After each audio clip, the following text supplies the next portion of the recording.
When I was a little kid, every time I would have a first day of school, I would throw up into the nearest trash can I could see because I was just so nervous and I had no confidence.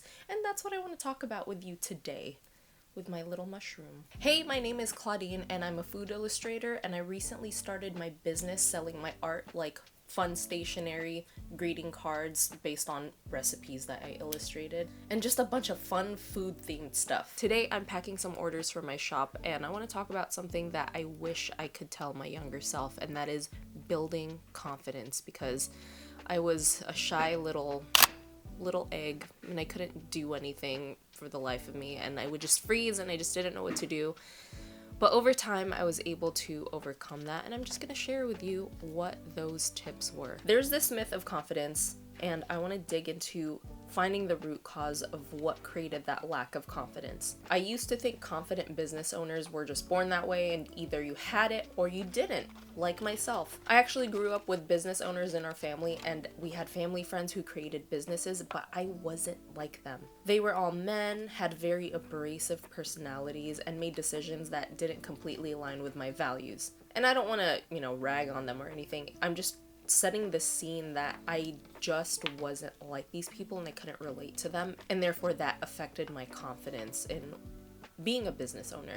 And not just business decisions, but the personal decisions that they made. I won't get into it, but it goes without saying, I didn't think they had the life I wanted. After doing years of inner work, like digging into my past and realizing what my limiting beliefs were, I realized that I subconsciously told myself that business was not for me. And not only that, but I wasn't cut out for it because I just didn't have that uber masculine persona, and I felt like I was too weak to make hard decisions. I was just a girl. I didn't know how to go about life making big decisions because I just wasn't programmed that way, or I just wasn't encouraged to make decisions for myself. I just had to follow the rules.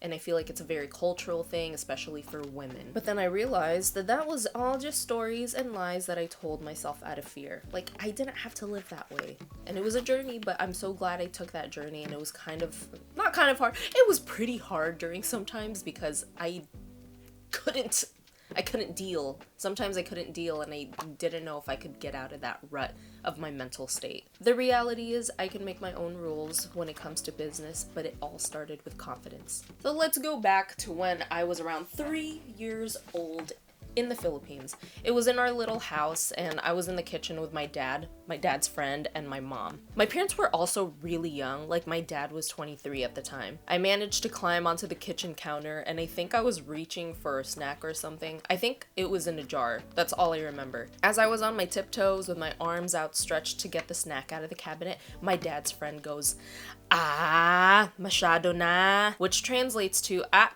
that's too much." So I immediately freeze, I become hot with embarrassment, and then I start crying. I just remember being very embarrassed. My mom clicks her tongue, she goes, and she scolds my dad's friend, and he was just snickering because he was joking. And now at this age, when I look back at that, I'm like, yeah, that was kind of funny. But also, your frontal lobe has not developed yet, and you're kind of picking on a little kid. Little did he know that would subconsciously rule a good part of my life with decision making and confidence. And I'm not blaming him at all. It's just, I think it's so fascinating to see how we become programmed early in life. I was programmed to be afraid of reaching for anything by myself, and making that decision led to embarrassment. I mean, I'm not a therapist, I'm not a professional psychologist or anything, but I feel like that's pretty spot on. In turn, that affected my confidence, along with a string of numerous instances that proved that belief that I shouldn't be making any executive decisions because it would lead to shame. Once I figured that out, I realized, wait a minute, that's the reason why I've been so afraid to start a business and reach for the stars? Insane. But that's just the tip of the iceberg. Confidence often comes after taking action, like many times of taking action. It's good to dig deep and discover why you lack confidence, but confidence can be practiced. You must act on it. If something feels too uncomfortable, maybe scale it back a little bit and then do something that's still out of your comfort zone, but it's a bit easier. Like maybe you don't have to do a full length video that shows your face and you're speaking straight to the camera because I wouldn't have been able to do all this before. Maybe your first step is to simply post that you're starting something new.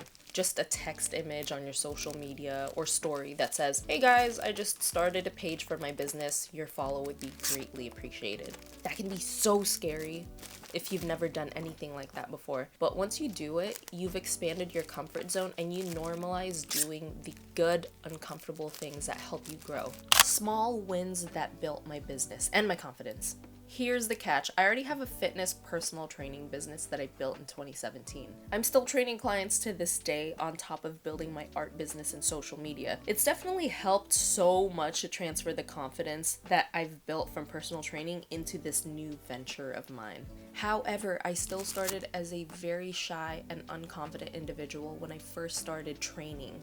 Even though I'm starting something new with my art, I feel so much more confident now than I did when I started any sort of business in 2017. On the subject of small wins, I just thought of a time when I was starting out as an independent personal trainer. I was so afraid of moving out of a big corporate gym and paying rent elsewhere, but I can keep all my profits. That was a driving force for me, and it was terrifying. I didn't know if I could even sustain a livelihood, but I had a gut feeling. This may sound woo-woo to some of you, or new age, but I firmly believe that I have everything I want in life because I acted on my intuition. Anyway, the small win that helped me transition into being an independent trainer is that I had just 5 clients, just 5, who were willing to move with me from the big gym. All of them excitedly said, "We want to come with you," when I asked them if they wanted to move to somewhere different, somewhere where I could be free and be an independent trainer. In the moment, I couldn't believe that all these people had so much faith in me. Like, I was tripping. I didn't know that. I was so young. I was in my early 20s, and it just boggled my mind that these people had that much faith in me. The small win of receiving those words of assurance from my clients helped me move on to the next task that I needed to do in order to grow my business. That became a snowball effect, and you'll realize that everything exponentially grows eventually. You just have to keep going and your confidence will grow. Now, with my art business, the small wins that helped me grow my confidence was when I got my first sale of my greeting cards on my shop. It was $18, but I was like, wait, that's not just $18. This is proof that I can make something big out of this. It sounds delusional, but every big thing created was built on delusion or a leap of faith. The small wins keep adding up. The key is gratitude for every little win you get, because you're signaling to the universe or whatever higher power you have, if you believe in that, you're signaling to it that you are worthy of this and more will flow to you. Other small wins are honestly just the random positive comments that I would get on my social media pages. Like, I don't take those lightly. Even if it's a simple, "This is so cute" on my art, I am hyping up that comment to the heavens. I do my best to respond to those comments because, again, I'm signaling to them and to the universe that I am super grateful, and yes, please, I'd like more to flow to me. And it always works. The confidence grows from that. Because I am grateful for those random comments, it fuels me to create more content and I stack up more wins under my belt. One more small win that I could think about is when I see the numbers on the little share icon on Instagram, which indicates that people have shared my post with other people. Or on TikTok, when I see the numbers that people have saved my post.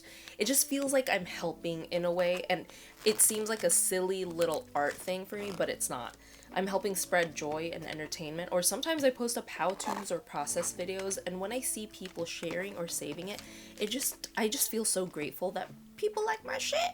Again, I don't want to take that lightly or for granted because those are individual people supporting my work. You know what? The fear never really goes away. I still feel nervous trying new things like pop-ups, launches, pricing, but I've learned that the fear doesn't mean that I'm not ready. I think fear tries to tell me when I'm not ready, but that's not my true voice. I'm still learning to discern my inner voice, which speaks with confidence, versus the voice of fear, which speaks of lack and tries to pull me down. Which one will I listen to, and what will I base my next action steps off of? The one with confidence. I have confidence that you will know the difference between the voices. You have to trust your gut. And speaking of pop-ups, I just had my very first pop-up in April, and it was so much better than I had expected. But I was so scared. You have no idea about how hard I was tripping before the pop-up. To be fair, I had my first booth set up earlier in April, which wasn't a pop-up, but the event space did have an opening night, and I was the only artist showcased there, and it was freaking scary. I didn't know how much product to bring, I didn't know how to set up my booth and the wall that featured my art, and I didn't know if I'd even make any sales. But I didn't let that stop me. I'm grateful for my personal training business experience because I look to that as a log of learning lessons. Yes, there was that fear of not making sales, but I know that one way or another, I will get sales in other spaces. It doesn't matter. I just have to keep going because I'm so passionate about this. When you put your faith into something bigger than yourself, your confidence immediately grows.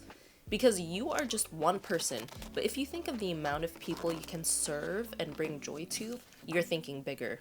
These are the things that help me the most. Number 1, show up consistently. Blah, blah, blah, blah. You've heard this before, but it is the bedrock of any success story. Your success story is building your confidence, which will create a positive ripple effect in every single area of your life. Number 2, celebrating small wins. I've read and listened to way too much personal development content out there, and the studies show that when you celebrate small wins, you're wiring your brain for success. You're priming yourself to keep looking for more small wins, which will eventually add up into something bigger. Number 3, surround yourself with people who are more successful than you. I am very lucky to have a great circle of creatives who are more successful than me. One of them being my sister, who has a thriving YouTube channel. And yes, that may make me a Nepo baby, but I'm still putting my work in. And she's helped me so much on me acting on creating my content and getting my art shop up. Number 4, learning from mistakes instead of avoiding them. I tend to be pretty avoidant when it comes to mistakes. If I see a mistake, I'm putting on my running shoes and I am on the next racetrack. I'm out of here. I'm constantly reframing those mistakes into very valuable learning lessons. Or if I run into any problems, I reframe it and say, okay, this is like a fun puzzle. It's another thing that I can solve. And after that, I can grow my confidence and I'm able to just be a better person because of it.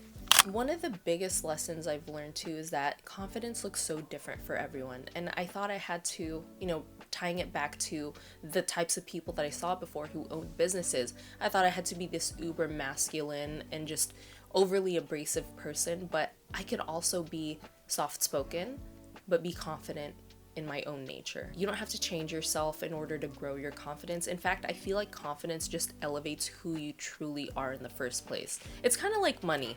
When you see someone who's truly inherently good with a lot more money, they're going to use that money for good. If there's someone who was not the best person before they even had a lot of money, more money will make them kind of a worse person. That's what confidence is to me, is that it allows me to live more according to my values, and it's just more of me, who I truly am. Like, some people are very loud, some people are super bold and just out there, which is fine, but others are quiet and they can also be deeply sure and certain of what they're doing. Both are very valid. I hope you enjoyed this video, and if you like this type of stuff, I kind of like to yap. I will talk your ear off about this stuff because I love personal development. I hope it helped someone out there, at least one person. Look at all these little packages. I'm really happy with how they turned out.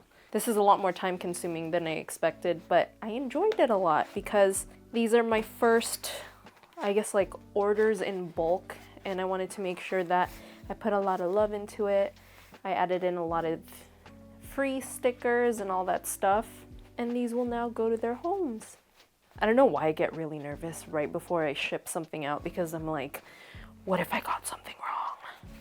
What if it doesn't go to the right place? It's just, after double checking, triple checking, we got this.